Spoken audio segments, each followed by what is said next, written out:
Nhìn lại câu chuyện của Phùng Thiệu Phong mới hiểu tại sao Triệu Lệ Dĩnh lại kiên quyết từ chối tái hôn. Cô nói hôn nhân không phải là trò đùa, không phải cuộc gặp gỡ nào cũng là định mệnh, đôi khi chỉ là bạn cần tôi, và tôi xuất hiện. Cuộc hôn nhân 3 năm của Triệu Lệ Dĩnh chứng minh rằng phụ nữ không cần phải đánh cược cả đời mình vào tình yêu, nếu không phải là lựa chọn phù hợp, bạn nên dứt khoát thay đổi. Về cuộc hôn nhân của Phùng Thiệu Phong và Triệu Lệ Dĩnh, tôi nghĩ điều đau lòng nhất không phải là việc ly hôn, mà là họ chưa bao giờ cùng tần sóng ngay từ đầu. Tất cả những hình ảnh lãng mạn chỉ là bong bóng do trí tưởng tượng của cư dân mạng tạo ra. Nhiều người thích nói rằng vào năm 2018, khi cả hai chính thức tuyên bố kết hôn, Weibo đã sập và toàn bộ ngành giải trí như thể đang đón năm mới. Người hâm mộ khàn cả giọng vì hò hét về cặp đôi trên màn ảnh của họ. Nhưng nhìn lại những năm tháng đó, liệu có ai thực sự xem xét liệu họ có thực sự phù hợp với nhau để kết hôn hay không? Hay mọi người chỉ đang vui vẻ? Tôi nhớ câu hỏi của Phùng Thiệu Phong trên chương trình, em thật sự muốn cưới anh, hay chỉ là thích anh thôi, hay chỉ là đang hẹn hò, em chỉ ở bên anh vì muốn kết hôn. Khi anh ấy nói vậy, tim tôi như ngừng đập, đó không phải là sự ngọt ngào, đó là cảm giác bất an ngột ngạt. Nếu một người đàn ông hỏi câu hỏi như vậy, có nghĩa là anh ta đã nghi ngờ từ lâu rồi. Thành thật mà nói, Phùng Thiệu Phong, từ khi ra mắt đến khi nổi tiếng, dù không phải là siêu sao hàng đầu, nhưng con đường sự nghiệp của anh ấy khá suôn sẻ. Anh ấy xuất thân từ gia đình khá giả, việc bước chân vào ngành giải trí không quá khó khăn và nguồn lực cũng khá dồi dào. Anh ấy đã tham gia các bộ phim truyền hình như Sao Cung Điện Sao và Sao Hư Cấu Thứ 7 Sao và con đường sự nghiệp khá ổn định. Anh ấy là một chàng trai tự nhiên, điển hình, không phải là người từng trải, dịu dàng và lịch sự, nhưng về mặt tình cảm, anh ấy giống như một đứa trẻ khao khát tình yêu, cần những câu trả lời rõ ràng, sợ hãi việc không được lựa chọn. Ngược lại, Triệu Lệ Dĩnh lại hoàn toàn khác, cô ấy là một cô gái đến từ một thị trấn nhỏ, xuất thân từ một gia đình vô cùng bình thường. Cô ấy là kiểu người đã dành nhiều năm làm diễn viên quần chúng tại phim Trường Hành Đạo, ngày ngày chờ đợi trong phim với những bộ trang phục mượn từ đoàn làm phim. Nhiều khán giả đã chứng kiến cô ấy leo lên nấc thang sự nghiệp từ Tân Mỹ Nhân, Huyền Thoại Lỗ Chân và Hoa Hành Trình. Trong một cuộc phỏng vấn đầu tiên, cô ấy nói rằng trên phim trường, cô ấy thậm chí phải ngồi ở phía sau, nếu có vai diễn, cô ấy không được chọn, chỉ toàn nhận những vai tệ nhất. Tôi nghĩ con đường sự nghiệp như vậy đã khắc sâu vào tâm trí cô ấy một câu, không thể thất bại. Cô ấy thường bị chỉ trích vì khuôn mặt tròn, người ta nói rằng cô ấy không thể làm nữ chính. Đây là lời phàn nàn phổ biến trong giai đoạn đầu sự nghiệp của cô ấy, nhưng mỗi bộ phim cô ấy đóng đều trở thành hit, tỷ lệ người xem dường như là một điều thường trực trong gia đình cô ấy. Hoa Hành Trình, Công Chúa Mạo và Câu Chuyện Minh Lan, mỗi bộ phim đều là một thành công vang dội. Cô ấy dựa vào hai từ, kiên trì, không quen biết, không có người bao nuôi, tất cả thành công của cô ấy đều do chính mình gây dựng nên. Theo tiêu chuẩn thông thường, yêu cầu của cô ấy đối với bản thân là cao ngất trời. Một người được nuông chiều từ nhỏ, người kia nghiến răng chịu đựng và tự mình leo lên hai con người hoàn toàn khác biệt. Một người như bông hoa trong nhà kính, được nuôi dưỡng trong đất ẩm, tắm mình trong ánh nắng mặt trời, có người che chở khỏi gió. Người kia như một cái cây dại ở lối vào con hẻm, bị bỏ mặc dễ cắm chắc vào những kẽ nứt bê tông để chống chọi với gió. Ép buộc hai người này lại với nhau là một công thức dẫn đến thảm họa. Hãy nhìn vào năm 2018, khối lượng công việc của Triệu Lệ Dĩnh căng thẳng đến mức nào. Truyền thông đã viết về tất cả cô ấy làm việc như một cỗ máy, không ngừng nghỉ, đến mức gặp các vấn đề về sức khỏe, chấn thương tay, chấn thương lưng, các bệnh liên quan đến làm việc quá sức, và vô số các bệnh khác. Năm đó, cô ấy đột nhiên ngừng làm việc, biến mất một thời gian, rồi xuất hiện trở lại thông báo về hôn nhân, mang thai và sinh con. Tôi thực sự không hiểu, nhịp độ này giống như một tài xế đã phóng nhanh trên đường cao tốc hơn một thập kỷ, cuối cùng mới tấp vào trạm dừng chân để uống nước nóng. Tôi đoán suy nghĩ của cô ấy lúc đó đại loại như, mình đã nỗ lực vươn lên, kiếm được tiền, giành được giải thưởng và chịu đựng đủ rồi, chẳng lẽ mình không nên bắt đầu một chương mới trong cuộc đời, thử kết hôn, thử làm mẹ sao? Cô ấy không phải là kiểu con gái mơ ước trở thành công chúa từ nhỏ, cô ấy rất thực tế, đánh dấu những mục tiêu trong danh sách việc cần làm của cuộc đời, sự nghiệp ổn định, gia đình an cư, và thật trùng hợp, lúc đó, Phong Thiếu Phong cũng đang ở bên cạnh. Hai người hợp tác trong Tôn Ngộ Không 3 và Mệnh Danh Minh Lan, những tương tác của họ trong thời gian quảng bá khá ngọt ngào, và cư dân mạng liên tục kêu gọi Phùng Thiệu Phong, đừng diễn xuất nữa, cưới anh ấy đi. Cư dân mạng đã rất thích thú, và hai người họ thuận theo tự nhiên, khiến hôn nhân trông như trời định. Thông báo mà họ đưa ra vô cùng đơn giản, chỉ gồm hai từ, thông báo chính thức và một trái tim màu đỏ. Cả internet tự động tưởng tượng, đây là kiểu tình yêu đẹp nhất.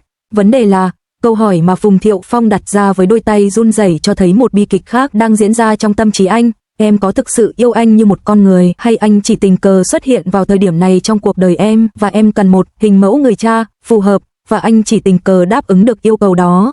Tôi nghĩ rằng sự không chắc chắn này là không thể chịu đựng được đối với bất kỳ ai. Nhiều người thích so sánh họ, nói rằng anh ấy là một đứa trẻ cần được chăm sóc trong khi cô ấy là một nữ chiến binh vừa là cha vừa là mẹ. Sự tương phản này, một người mạnh mẽ, một người dịu dàng, dường như bổ sung cho nhau trước khi kết hôn, nhưng sau khi kết hôn, hóa ra họ lại làm hao mòn lẫn nhau. Một người cần sự trấn an về mặt cảm xúc, người kia cần sự ổn định. Một người quan tâm đến liệu em có chỉ để mắt đến anh hay không, người kia quan tâm đến sự ổn định trong con cái, sự nghiệp và gia đình. Nhu cầu của họ hoàn toàn không phù hợp. Một nguồn tin thân cận cho biết Phùng Thiệu Phong thực sự muốn vun đắp cuộc hôn nhân. Anh ấy không phải là người xấu, nhưng anh ấy cần quá nhiều sự phản hồi, hay suy nghĩ quá nhiều và thường cảm thấy thất vọng nặng nề sau khi kết hôn. Anh ấy nghĩ hôn nhân có nghĩa là hai người gắn bó với nhau, khuếch đại sự ngọt ngào của thời gian yêu đương. Ở giai đoạn đó, suy nghĩ của Triệu Lệ Dĩnh lại thiên về, con còn nhỏ, mình cần đảm bảo cho con một môi trường an toàn, mình cần hồi phục nhanh chóng, mình vẫn còn việc phải làm. Cô ấy không phải là kiểu người thể hiện tình yêu một cách bám víu mỗi ngày. Cách thể hiện sự an toàn của cô ấy là tận hưởng cuộc sống một cách trọn vẹn nhất, trong khi anh ấy muốn kiểu tình yêu mà anh ấy sẽ chăm sóc và an ủi tôi. Không có gì lạ khi nhịp sống của họ không hợp nhau. Cảnh anh ấy bật khóc trước khi ly hôn không được chiếu trên mạng vào thời điểm đó, tất cả đều được trích dẫn từ các cuộc phỏng vấn và các nguồn khác, và nó khá đau lòng. Theo báo cáo, anh ấy đang trong trạng thái rất bất ổn, cảm xúc hỗn loạn. Câu nói của Triệu Lệ Dĩnh, hãy đi gặp con, đã bộc lộ hoàn toàn tính cách của cô, điềm tĩnh, lý trí, hướng đến mục tiêu, ưu tiên vấn đề thực tế hơn cảm xúc. Không phải cô thiếu tình cảm, mà là cô đã khắc sâu nguyên tắc, giải quyết vấn đề trước rồi mới đến cảm xúc vào cuộc sống hàng ngày từ khi còn nhỏ. Tính cách này là một lợi thế lớn trong công việc, nhưng trong hôn nhân lại khá khó quản lý. Dù sao thì, khi cả hai chính thức tuyên bố ly hôn vào ngày 23 tháng 4 năm 2021, tuyên bố được soạn thảo rất kỹ lưỡng, chia tay trong hòa bình và sẽ cùng nhau nuôi dạy con như người nhà, không có lời lẽ công kích, không có những lời buộc tội dài dòng và không có lời chỉ trích ngầm. Nó giống như một hợp đồng hết hạn và không được gia hạn. Tôi thực sự không nói nên lời, trong khi cư dân mạng đang than thở và khóc lóc, cả hai đã xử lý mọi việc một cách suôn sẻ như thể họ đang thực hiện một giao dịch kinh doanh. Nhiều người đến gặp tôi và nói rằng, cuộc hôn nhân này là một sai lầm trong đời cô ấy. Việc tạm dừng sự nghiệp ở đỉnh cao để kết hôn và sinh con thật là lãng phí. Tôi rất khó hiểu, sự lãng phí ở đâu? Theo lẽ thường, việc một phụ nữ muốn trải nghiệm hôn nhân và làm mẹ ở độ tuổi 30 là hoàn toàn bình thường. Cô ấy không phải là một chiếc bình được nuông chiều. Cô ấy là người đã tự xây dựng sự nghiệp, có đủ nguồn lực để mắc sai lầm và có quyền chấp nhận rủi ro. Đầu tháng 5 năm 2026, cư dân mạng bắt gặp Phùng Thiệu Phong tại một bảo tàng khoa học ở Thượng Hải. Anh mặc một chiếc áo khoác đen đơn giản, ngồi xổm trước một mô hình vũ trụ, kiên nhẫn giải thích các nguyên lý cho một cậu bé bên cạnh. Cậu bé đó là con trai anh, có biệt danh là Siang Siang. Trong ảnh, anh cúi xuống trả lời câu hỏi của con trai, vẻ mặt dịu dàng và tập trung. Đây không phải là lần đầu tiên anh được chụp ảnh cùng con trai. Trước đó, có người đã nhìn thấy anh quỳ xuống bên ngoài một trường tiểu học để chỉnh lại dây đeo ba lô cho con trai, một cử chỉ tỉ mỉ và đầy yêu thương. Khi anh và Triệu Lệ Dĩnh ly hôn, họ đã đạt được thỏa thuận cùng nhau nuôi dạy con. Vào tháng 4 năm 2026, các phương tiện truyền thông đã chụp ảnh anh đưa con trai đi khám bác sĩ, sau đó cậu bé được người giữ trẻ của Triệu Lệ Dĩnh đến đón. Cả hai đã lập một nhóm nuôi dạy con chung để chia sẻ lịch trình và sự phát triển của con. Triệu Lệ Dĩnh tiết lộ trong một cuộc phỏng vấn rằng lịch trình làm việc bận rộn khiến cô bỏ lỡ khoảnh khắc con trai tự buộc dây giày lần đầu tiên, điều đó còn đau lòng hơn cả việc bỏ lỡ bất kỳ cảnh quay nào. Tài khoản mạng xã hội của Phong Thượng Phong hầu như không bao giờ đăng ảnh mặt con trai, bất cứ khi nào bị chụp ảnh, anh luôn che mặt con bằng tay để bảo vệ sự riêng tư. Đầu năm 2026, Phùng Thiệu Phong công bố danh tính mới trên mạng xã hội, người khởi xướng dự án hỗ trợ giáo dục Đom Đóm. Bức ảnh cho thấy anh đứng trên bục giảng của một trường tiểu học vùng nông thôn, phía sau là một thư viện mới xây, kèm chú thích, danh tính mới, khởi đầu mới. Nguồn tin thân cận tiết lộ rằng trong 5 năm sau khi ly hôn, anh đã âm thầm đến thăm một số vùng núi hẻo lánh, tự mình tài trợ xây dựng 5 góc đọc sách ở nông thôn. Triệu Lệ Dĩnh đã đăng lại bài viết và bình luận, những người soi đường cho trẻ em xứng đáng được tôn trọng. Nhìn vào kết quả, Phùng Thiệu Phong rõ ràng đã thoải mái và già đi. Sau khi ly hôn, anh ấy vẫn có các dự án, nhưng độ nổi tiếng đã giảm sút rõ rệt, việc phân bổ nguồn lực chậm hơn nhiều và mức độ xuất hiện trước công chúng cũng thấp hơn. Ngược lại, Triệu Lệ Dĩnh đã hoàn toàn thay đổi hình tượng sau khi ly hôn, đóng vai chính trong các bộ phim truyền hình thực tế như Gió thổi nửa mùa hè và Hạnh phúc vạn nhà, đạt được cả sự đánh giá cao của giới phê bình và giải thưởng. Vai diễn của cô không còn là những nữ chính ngây thơ, ngọt ngào trong phim cổ trang nữa, mà là những nữ doanh nhân thành đạt và luật sư nông thôn, khẳng định vững chắc vị trí hàng đầu của mình. Bạn thấy đấy, Trước khi ly hôn, mọi người đều gọi cô ấy là bà Phân, và sau khi kết hôn, cô ấy được gắn mác kết hôn với một gia đình giàu có, giải nghệ diễn xuất để làm mẹ và tập trung vào cuộc sống gia đình. Nhưng điều gì đã xảy ra? Cô ấy đã tận dụng tối đa thời gian trong 3 năm, rồi nói, xin lỗi, điều đó không dành cho tôi, và quay trở lại làm việc, đạt được thành công như trước đây. Tốc độ rút lui và sự rõ ràng này thực sự đáng ngưỡng mộ. Cuộc sống của cô ấy không bị gián đoạn bởi hôn nhân, mà đúng hơn, hôn nhân được coi như một dự án trong cuộc đời cô ấy.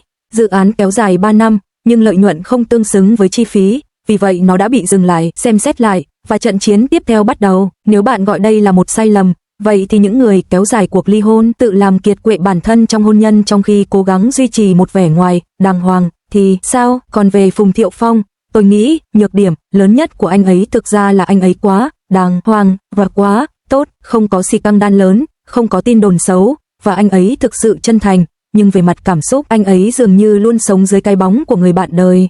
Trong những năm tháng bên cạnh Triệu Lệ Dĩnh, dư luận luôn tập trung vào cô, cuộc hôn nhân của cô tràn ngập trên các mặt báo, việc sinh con được ca ngợi như một thành tựu lớn, và việc ly hôn được bàn tán như một dấu hiệu cho thấy sự tỉnh ngộ của cô. Anh ấy luôn là nam chính chỉ được nhắc đến một cách tình cờ. Bất cứ ai cũng sẽ cảm thấy khó chịu trong tình huống đó. Cuối cùng, cuộc hôn nhân này không phải là về việc ai làm hại ai, mà là về hai người có con đường sống hoàn toàn khác nhau va chạm vào một thời điểm dường như thuận lợi. Triệu Lệ Dĩnh cần sự nghỉ ngơi, một gia đình, những đứa con và một người bạn đời tương đối đáng tin cậy để làm cha của các con cô. Phùng Thiệu Phong cần được yêu thương, được lựa chọn và được ôm chặt trong vòng tay. Khi họ kết hôn, cả hai đều nghĩ rằng họ có thể có được những gì mình muốn từ nhau, nhưng họ nhận ra rằng những gì họ có thể cung cấp là nhu cầu A, trong khi người kia cần kiểu B. Điều này dễ dẫn đến sự đổ vỡ theo thời gian. Tôi nghĩ điểm thông minh nhất của Triệu Lệ Dĩnh là cô ấy không dùng danh hiệu nữ nghệ sĩ để trói buộc bản thân. Cô ấy kết hôn khi muốn, sinh con khi muốn và ly hôn khi mọi chuyện không suôn sẻ. Sau khi ly hôn, cô ấy vẫn tiếp tục diễn xuất và ra mắt các tác phẩm mới, không dựa vào hôn nhân để thu hút sự chú ý. Cuộc hôn nhân 3 năm của cô ấy không phải là vết nhơ trong cuộc đời, mà là cô ấy đã chứng minh được một điều với cái giá tối thiểu. Cuộc đời của một người phụ nữ không cần phải đánh cược vào tình yêu. Thành thật mà nói, nhiều cô gái xem câu chuyện này đều ghen tị. Không phải ghen tị với người cô ấy cưới, mà là ghen tị với sự tự tin của cô ấy khi bước vào hôn nhân, tận dụng nó và ra đi, không bị ràng buộc bởi đạo đức, không bị mắc kẹt bởi tâm lý, chịu đựng vì con cái. Hãy nghĩ xem, có bao nhiêu cô gái Trung Quốc bình thường trải qua hàng thập kỷ trong tình trạng chỉ đủ sống, cô ấy đã chọn không thỏa hiệp, điều đó đã rất đáng chú ý. Còn về Phùng Thiệu Phong, mọi chuyện chưa kết thúc, tôi nghĩ điều đầu tiên anh ấy cần học là ngừng luôn đặt mình vào vị trí người được chọn và bắt đầu có tinh thần, tôi cũng đang lựa chọn cuộc sống của chính mình. Ở tuổi trung niên, vẻ ngoài điển trai sẽ phai tàn, điều còn lại là tính cách của anh ấy. Nếu anh ấy có thể học được điều gì đó từ cuộc hôn nhân này, có lẽ anh ấy sẽ có một nửa cuộc đời sau thoải mái hơn. Vì vậy, cuộc hôn nhân 3 năm của Triệu Lệ Dĩnh không phải là một thất bại trong cuộc sống, nó giống như việc cô ấy kéo phanh tay trên chuyến tàu cao tốc, xuống tàu ngắm cảnh, thấy điểm dừng không thú vị, quay đầu lại, lên tàu và tiếp tục hành trình. Con đường phía trước còn dài, với rất nhiều cảnh đẹp đang chờ đón. Hãy ngừng soi mói khuyết điểm của họ bằng kính lúp. Họ sáng suốt hơn chúng ta rất nhiều. Họ nhận ra thực tế và có thể khéo léo quay đi. Đó mới là sự khôn ngoan, dù bạn đồng ý hay không.